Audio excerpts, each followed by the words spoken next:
ससुराल में वह पहली सुबह मुझे आज भी याद है। कितनी घबराकर मैं उठी थी, यह सोचती हुई कि कहीं देर ना हो जाए। सब न जाने मेरे बारे में क्या सोचेंगे। केवल एक रात ही तो नए घर में कटी थी और इतना सब कुछ बदल गया। जैसे आसमान में उड़ती चिड़िया को किसी ने मोती के लालच देकर पिंजरे में कैद कर लिया हो। शुरू के कुछ दिन तो यूं ही गुजर गए। एक दिन हम बाजार घूमने गए। जब हम घर वापस आए तो सासू माँ की आंखों में खुशी तो दिख रही थी, लेकिन केवल अपने बेटे के लिए ही। मैंने सोचा कि शायद नया नया रिश्ता है, एक दूसरे को समझने में कुछ वक्त लगेगा, लेकिन समय ने जल्द ही एहसास करा दिया कि मैं यहाँ बहू हूँ, इसलिए मैं जैसा चाहूँ वैसा नहीं कर पाऊँगी। कुछ कायदा और मर्यादा है, इसका मुझे पालन करना होगा, जैसे कि धीरे धीरे बात करना, धीरे से हंसना, सबके खाने के बाद खाना खाना। यह सब आदतें मुझे अपने आप आ गईं। माँ से भी बात कम होने लगी, जिसकी वजह से मुझे पीहर की याद आने लगी। ससुराल में पूछने पर कहा गया कि अभी नहीं, कुछ दिन के बाद जाना। जिस पति ने शादी के समय कहा था कि आपकी बेटी पास में ही तो है, कभी भी आ जाया करेगी, उसके भी सुर बदल गए।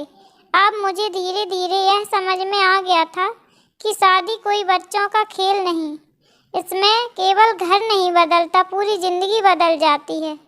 अब मैं कभी भी उठकर अपने पीहर नहीं जा सकती, यहाँ तक कि पीहर वालों को भी मुझसे मिलने के लिए पूछकर आना पड़ता है। पीहर में जोर जोर का हंसना, कभी भी कहीं भी चला जाना, रसोई में से कुछ भी उठाकर खा लेना, अपनी मर्जी का करना, यह सब यादें बनकर रह गईं। अब मुझे समझ में आने लगा था कि क्यों विदाई के वक्त सभी लोग मुझे गले लगाकर रो रहे थे। असल में मुझसे दूर होने का एहसास उन्हें तो हो रहा था, लेकिन एक और बात थी जो उन्हें अंदर ही अंदर परेशान कर रही थी कि अब जिस सच्चाई से मुझे इतने दिन दूर रखा गया है, वह सच्चाई मेरे सामने आने वाली थी। पापा का यह झूठ कि मैं उनकी बेटी नहीं बेटा हूँ, अब और दिन नहीं छुप पाएगा, जो कि उनकी सबसे बड़ी चिंता थी कि अब उनका बेटा, जिसको कभी भी बेटी होने का एहसास नहीं कराया था, जीवन के इतने बड़े सच से सामना करने जा रही थी। वहीं माँ को भी चिंता सता रही थी कि उनकी बेटी अभी तक कोई एक काम भी नहीं किया करती थी, अब वह पूरे परिवार की जिम्मेदारी कैसे उठाएगी।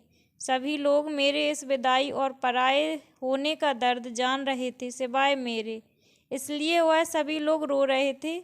आज मुझे समझ आ गया कि उनका रोना गलत नहीं था। यह हमारे समाज का नियम ही है कि एक बार बेटी डोली में विदा हो गई तो वह उस घर के लिए केवल मेहमान ही बनकर रह जाती है। फिर कोई चाहे कितना क्यों ना कह ले कि यह घर आज भी उसी का है, सच तो यह है कि अब वह कभी भी यूं ही अपने पीहर नहीं जा सकती। चाहे कितना भी समस्या और परेशानी क्यों ना आ जाए, मुझे ही हल करना है, हंसते हुए या गम छुपाते हुए।